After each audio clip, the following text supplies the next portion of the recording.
Olá, minha amiga, meu amigo. Hora do nosso encontro nesta segunda-feira, 21 de julho, Dia Nacional do Garimpeiro, com base numa lei de 2008. O garimpeiro e a nação brasileira estão unidos desde o nascimento.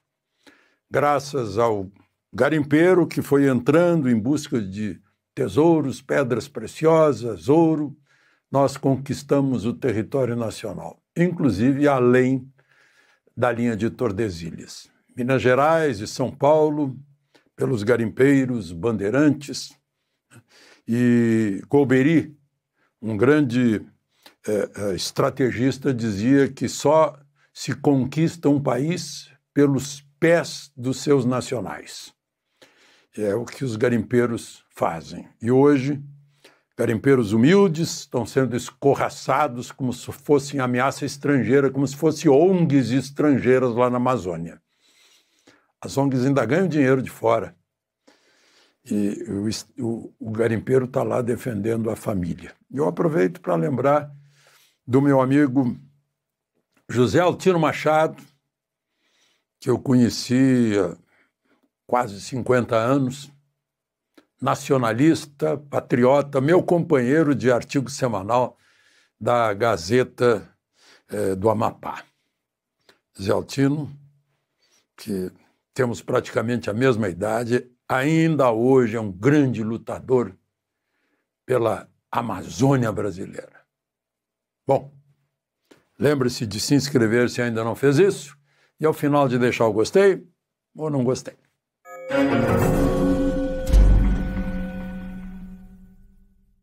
Bom, hoje o ministro Moraes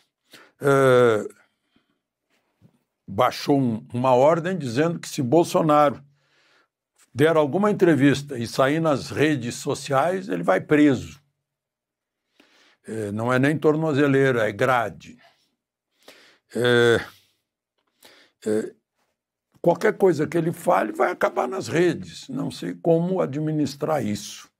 Ele hoje foi à Câmara dos Deputados, está em pleno recesso, férias, vazia. E tinha lá, não deu para contar, talvez 60 deputados de oposição, saudando o Bolsonaro, rezaram um Pai Nosso, conduzido por um dos deputados, o Marco Feliciano, que é pastor.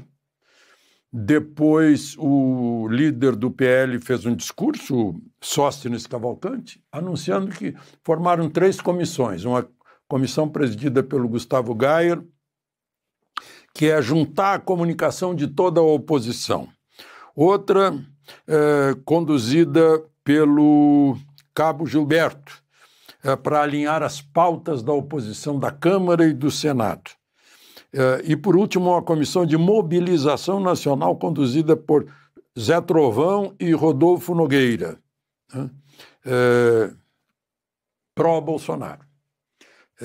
Bolsonaro, lá pelas tantas, mostrou a tornozeleira,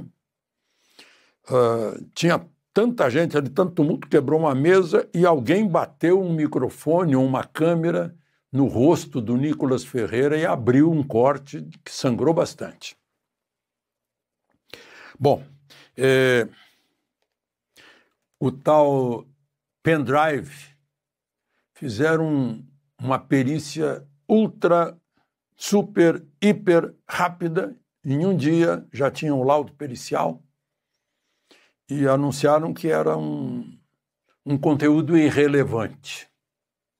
Eu fico pensando, né, tem uma das garantias da cláusula pétrea, artigo 5º da Constituição, está no inciso 10º, é a inviolabilidade da intimidade. Eu fico imaginando, né, só imaginando, um pendrive num banheiro de uma casa onde mora um casal. Imagina que se alguém não quis deixar registrado no celular, mas pôs no pendrive um exame corporal diante do espelho para ver se continuava fazendo tal ginástica ou tal regime, né? Estou só supondo, porque eu ouvi nas redes sociais que eram canções gospel, canções evangélicas. No caso, fica muito claro que o pendrive seria da senhora Michele. Mas, enfim, né? Outra questão,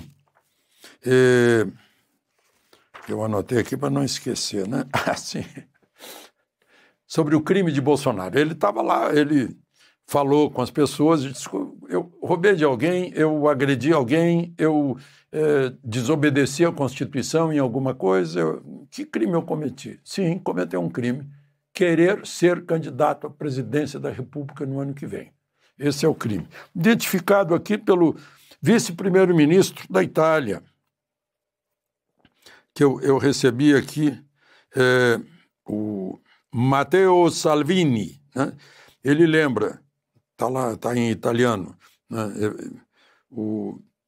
Ele deu até uma entrevista a Il Giornale, lá na Itália. Bolsonaro está na prisão domiciliar. Le Pen, condenada. Eleição na România foi falsificada, foi fraudada. Orbán está sob fiscalização. O primeiro partido alemão está quase fora da lei. Está me soando como uma clara direção de um estilo Soros. Não ficaria surpreso se não fosse aí uma conspiração contra a direita no mundo. Só para lembrar, a direita, nesse momento, está muito bem no Chile. Eu estava vendo as pesquisas do Chile. A candidata do Partido Comunista está com 21%, e os dois de direita, centro-direita, estão com 36%, por aí, na pesquisa aqui, a última pesquisa lá no Chile. Bom,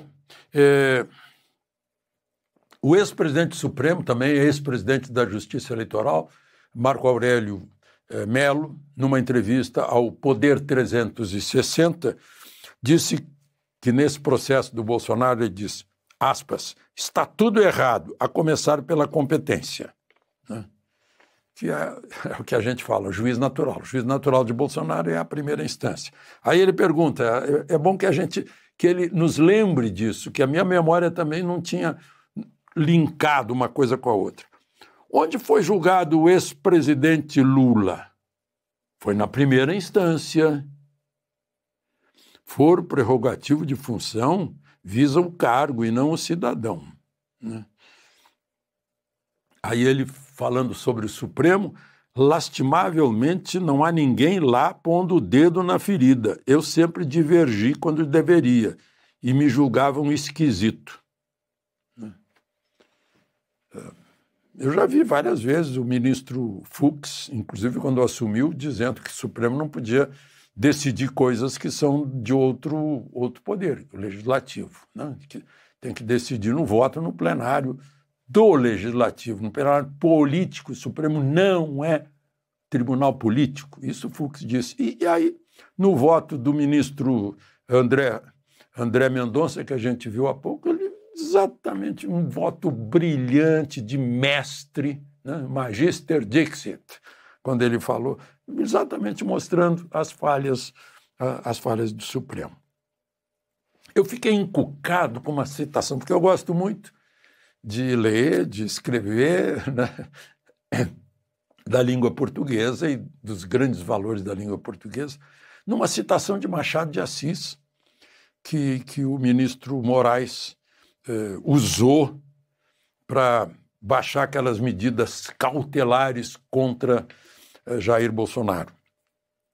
Ele diz assim, o imortal Machado de Assis proclamava que a soberania nacional é a coisa mais bela do mundo, com a condição de ser soberania e de ser nacional.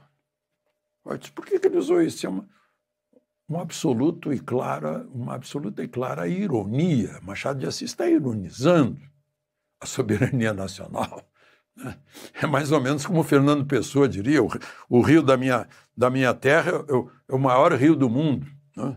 Não é maior que o Tejo, mas é o rio da minha terra. É mais ou menos o mesmo raciocínio que Machado de Assis faz. E agora eu sou salvo pelo Matheus Conte, na Oeste, que achou que é uma crônica, está numa crônica de Machado de Assis, História de 15 Dias. É de 1876 e, vejam só que ironia, a frase foi usada para criticar a manipulação de eleições. Aliás, eu escreveria diferente, né? O ministro Moraes escreveu: o imortal Machado de Assis proclamava que... Não, ele não ficava proclamando isso na rua. Né? Eu escreveria, né, o imortal Machado de Assis, né, ironizou que... Ele falou uma vez só e foi ironia. Ele não fez uma proclamação, né? Mas, enfim, só para registrar essa história. O ministro Barroso estava no Ceará hoje, lá na OAB, e perguntado... mostrou que agora está cauteloso, porque ele disse: ainda não é hora de comentar a perda do visto. Que, aliás, levantou uma outra discussão, né? A história, a filha dele vai ser atingida porque está na Flórida. Aí o Wallace esclareceu: não está. Ela esteve lá, se formou em Yale, doutorado, algo assim, e está no Rio de Janeiro trabalhando no escritório do pai dela. Aí, como assim escritório do pai dela? Ministro do Supremo não pode ter escritório de advocacia, né? E aí o UOL imediatamente corrigiu, disse que não pode, enfim. Né? Mas aí já puxaram, o Oi Luiz puxou lá de 2018 uma discussão entre Barroso e Gilmar Mendes, em que Gilmar Mendes revida dizendo: vou recomendar ao senhor ministro que feche seu escritório de advocacia. E era 2018. Mas, enfim, essas coisas, os registros hoje nas redes sociais não deixam nada ficar para trás. Mas, enfim, eu tinha anotado aqui para falar de algo, eu vou resumir bastante depois. Falando no rádio, na gravação que vai para a rádio, eu vou estender mais. A Petrobras depende muito a Petrobras não. Os caminhoneiros do Brasil dependem muito do diesel que a Petrobras compra da Rússia. E se continuar comprando da Rússia, né, como anunciou o secretário-geral da OTAN, Mark Rutte, né, isso vai significar que a alíquota para o Brasil vai subir de 50% para 100%, porque faz parte das sanções contra a Rússia. E a Petrobras tem que achar um outro lugar que tenha o mesmo preço do petróleo russo, porque senão quem vai pagar é o nosso Brasil, né? Os nossos caminhoneiros. E aí? É um setor muito sensível e que transporta, no mínimo, 2/3 da carga brasileira. Né? O Brasil a Rússia é o principal abastecedor de diesel no Brasil desde que entrou o governo Lula. Já em 23 se tornou o principal e em 24 continua. Então, estamos comprando mais de 50% do diesel vem da Rússia. Olha o tamanho do problema. De Brasília, Alexandre Garcia.